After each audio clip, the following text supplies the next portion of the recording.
Hi, I'm Melissa Finley. Welcome to part 2 of Dueling Dates and Fact Fights, Resolving Evidence Conflicts. In part 1 of this presentation, we discussed that the fourth element of the genealogical proof standard is the resolution of conflicting evidence. We defined conflicting evidence as evidence from different sources that can contradict each other. And we discussed where and why we might find conflicting evidence in our research. Now, let's discuss some solutions and examples to resolve evidence conflicts. First and foremost, check your assumptions. We all go into our research with certain assumptions, and it might cause us to skip a key piece of information because we assumed too much. So what kind of assumptions do we make in our research? Well, we assume our ancestors participated in certain types of activities at certain ages and not at others. We assume groups of people we find together in documents had certain relationships with each other. We cherry pick information out of documents that matches our assumptions, and sometimes that makes us gloss over the rest, which may actually contradict our preconceived scenario. So in order to avoid assumption traps, we need to consider alternative scenarios. We need to make sure the document or source states what we think that it states. And we always need to try to build proof from multiple sources if possible. So here's a quick example. Here we have the Percy Farnworth household from Meridian, Idaho in 1900. And we have Percy as the head, Nora his wife, and then several children labeled as sons and daughters. So from this census, we would assume, that the relationships that are stated are true. Percy was the husband, Nora was the wife, and they had 5 children. However, if we look at other records, we would learn that Ovid, the oldest son listed, was not actually Percy's son. He is Nora's son from her first marriage. But you can't figure this out from the census because the census got it wrong and it created a conflict with other records. But we could have just gone on the assumption that that relationship was true and put that in our tree and been done with it. But our assumptions would have made us put an incorrect relationship in our tree. Next, we need to really take a deep look at the geography that is involved in our research. So I highly encourage that you use historic maps to understand the place that you're looking in for that time period. I have an example where I thought we had conflicting evidence in our family tree. This is actually on my husband's Irish side, the Finley family. And this is sort of the northwest coast of Ireland. And we had several children in a family born in what seemed to be different parts of Ireland. And I was very confused about why this family would be bouncing around Ireland having children. That just didn't seem to make sense, especially because if you can see from the numbers, number 1, she was born down along the very sort of Midwest coast. Then the second group of children was born up on the northwest coast, and then they came back down for the third group of children. But then as I was gathering more evidence, I noticed their father's death record stated that he was a pensioner with the Coast Guard, and that was the career he had. So I went looking for records of his career. And then I started mapping out his career, and it turns out his children were simply born where he was stationed for the Coast Guard, and he did bounce around along the coastline for his job. And so then my evidence conflicts were all gone. But it took a lot of looking at the places and figuring out how all the records fit together in order to resolve what seemed to be conflicting evidence. My third tip is to use logic. So just like in real life, in our genealogical research, our possibilities are limited by time and physics.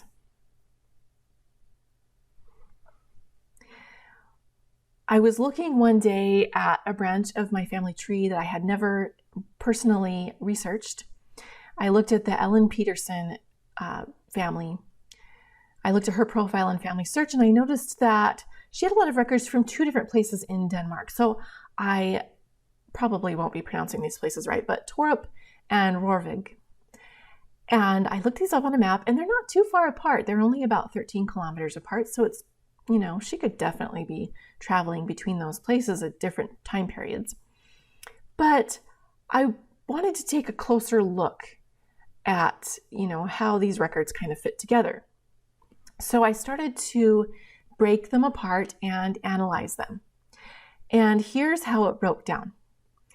In Torup, she married Hans Jacobsen in 1752.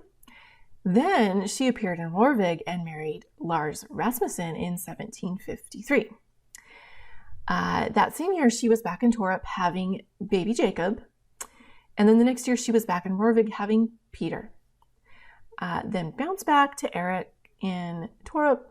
And then she stayed there for a while and had Peter. And then she went back to Rorvig and had Bodil.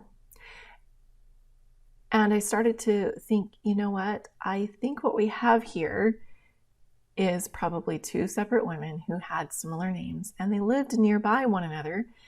So without taking the time to use logic on these records, they've just been all attached to one woman who is really a conglomerate of 2 women.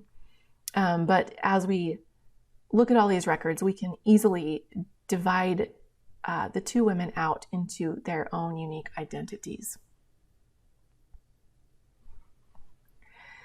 The fourth tip is to know the laws and how they affected how records were kept and who appeared in those records.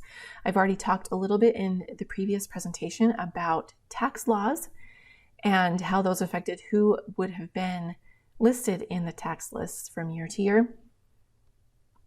Let's talk about when people try to avoid the law. So here is Bessie Stevens and Sydney Barton. Bless their little teenage souls. They met when they were young and they fell in love. And in 1916, they went to Cleveland County, Oklahoma, and they married. Now, Sydney listed his age as 21 and Bessie listed her age as 18. So this would have given them birth dates around 1895 and 1898. However, when we look at other records from their life, Bessie was born on the 6th of June, 1900, and this is verified by the 1910 census, by a delayed birth certificate filled out in the 1940s, and by the Social Security Death Index. And Sydney was born on the 16th of August, 1897. And this is verified in some other records from his life, the 1900 census, his World War I draft registration, and the Social Security Death Index. So why is there conflicting evidence with their marriage record? Well, it was because the laws of the land would not let them marry without their parents' consent at the ages of 18 and 16. But that is certainly the ages they were when they went to the next county over to get eloped. That's what they did, and they just told a little fib because they wanted to marry without their parents' consent. But it all worked out in the end for these 2. They were happily married for over 50 years. So my next tip is that if you have conflicting evidence and you can't work it out with geography, you can't work it out with logic or any of the other strategies, you have checked your assumptions, you've rechecked all the records you have, you need to go find more evidence. What sources have not been combed yet that could help you resolve this problem? And look beyond the person themselves. You might have found every record that belongs to that particular individual, but have you looked at all of their family members' records? Have you looked at all of the previous generation's records, the younger generation's records? Have you looked at their associates' records? There is usually more evidence out there to be found that can help resolve the conflict. So we have a case of a man named Charles Donahue, who mostly lived in Nelson and Washington counties, Kentucky, and they are neighboring counties. So he just skipped back and forth over the county line a little bit during his life. But in these counties, he was born and raised by his parents. He married Matilda in 1874. He married Rosa after Matilda's death in 1901. He participated in the Civil War in the 6th Kentucky Cavalry. His daughter Rebecca was born in 1875. He's located in all the censuses in these counties, and his burial is also in these counties. However, I found one particular record, which is a pension record actually for his second wife, Rosa. And it states that he died in February 1909 at Durant, Oklahoma. Okay, Durant, Oklahoma. Why? Every other record is in Kentucky. Why is he in Oklahoma dying? What is that about?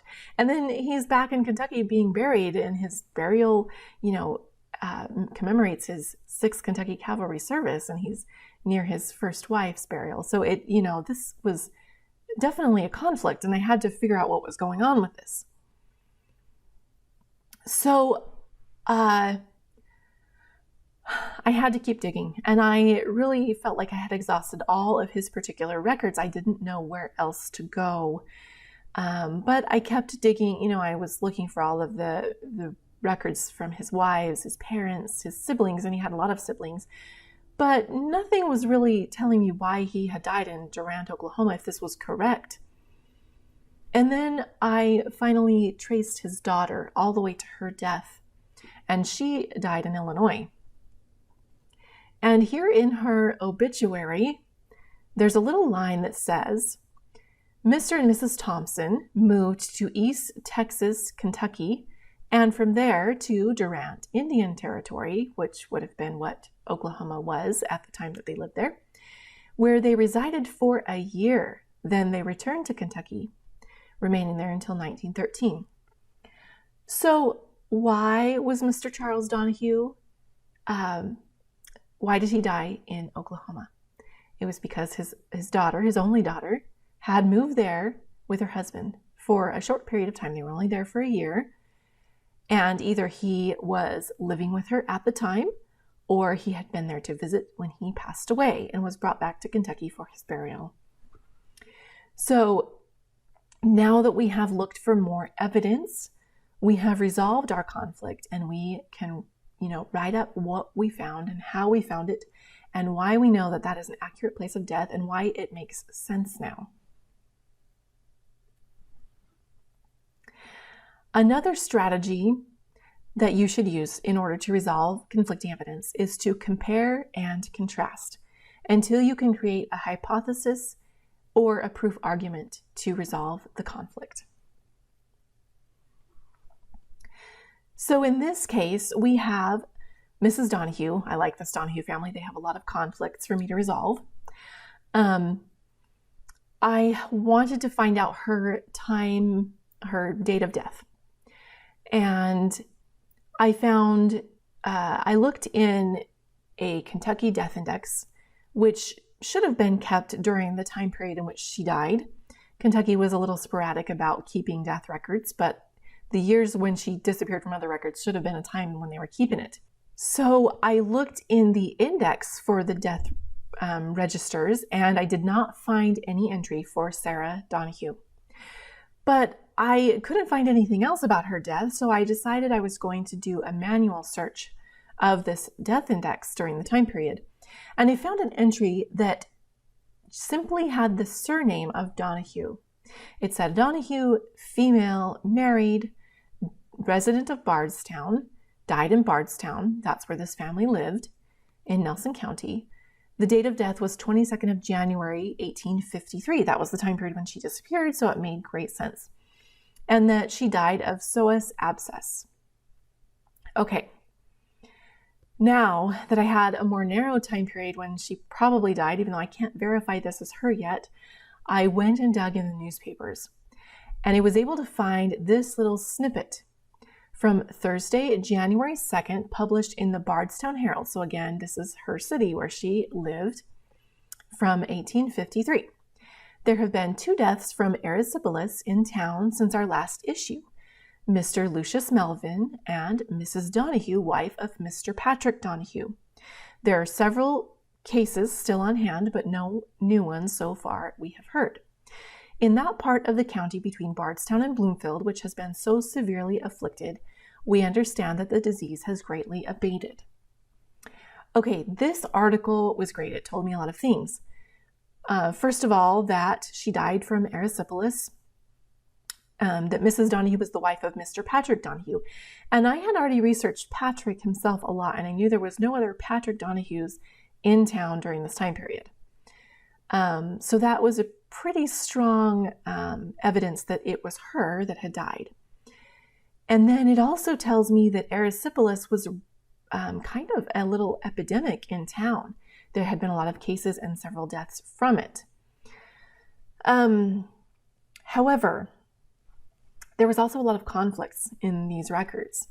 So the time of death on the death register said it was the 22nd of January, 1853.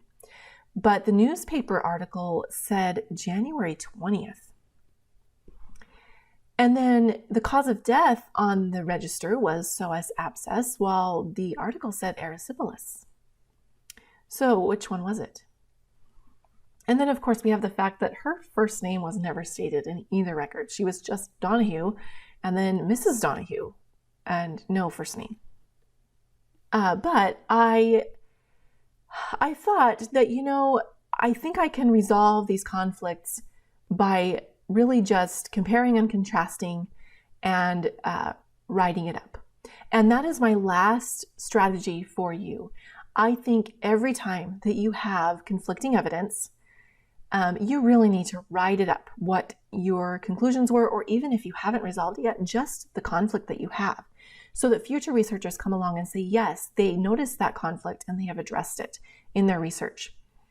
And if you have a solution, you need to lead people along your trail of thought so that they know how you reached your conclusion.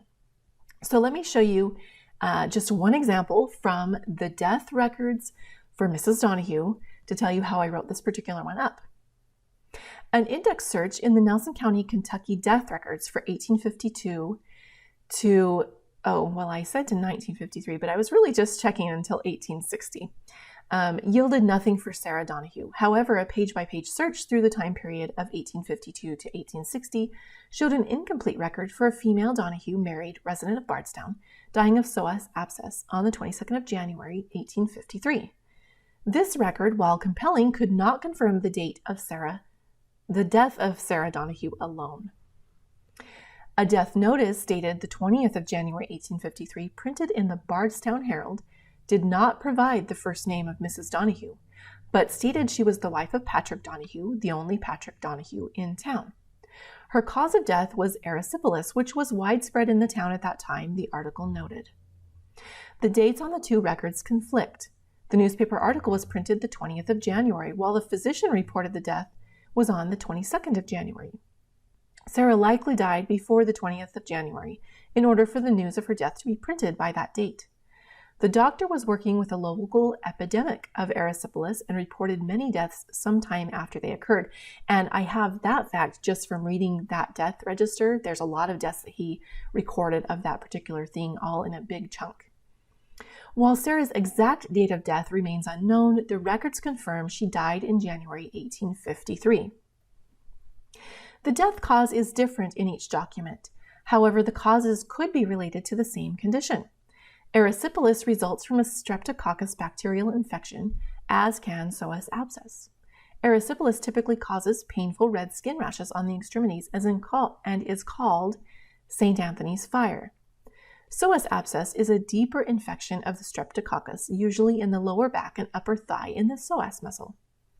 This condition is also very painful. It is very likely that Sarah progressed from erysipelas of the skin to the deeper psoas abscess from the same infection, especially at her advanced age of 67. I hope Dueling Dates and Fact Fights Part 1 and 2 have helped you understand more about where and why conflicting evidence occurs in genealogical research and how to resolve it. Thanks for watching. For more great content, check out the RootsTech homepage.